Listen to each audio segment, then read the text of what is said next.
Agjencitë e udhëtimit dhe operatorët turistik shqiptar do të mund të ofrojnë shërbimet e tyre më lehtë në vendet e rajonit pa u përballur me procedura të përsëritura licencimi. Këshilli i Ministrave i propozon Kuvendit ratifikimin e vendimit të Komitetit të Përbashkët të CEFTA-s për lehtësimin e tregtisë së shërbimeve të ofruara nga agjencitë e udhëtimit dhe operatorët turistik. Sipas relacionit shoqërues, vendimi synon që rregullat për ushtrimin e aktivitetit turistik të mos kthehen në bariera për tregtinë e shërbimeve, duke garantuar trajtim të barabartë dhe mos diskriminimin për operatorët nga vendet e CEFTA-s.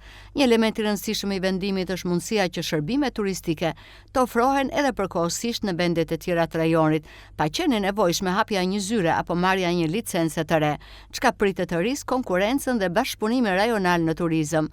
Projekt ligji është pjesë e angazhimeve të Shqipërisë në kuadër të marrëveshjes së CEFTA-s dhe zhvillimit të tregut të përbashkët rajonal, të modeluar sipas parimeve të Bashkimit Evropian.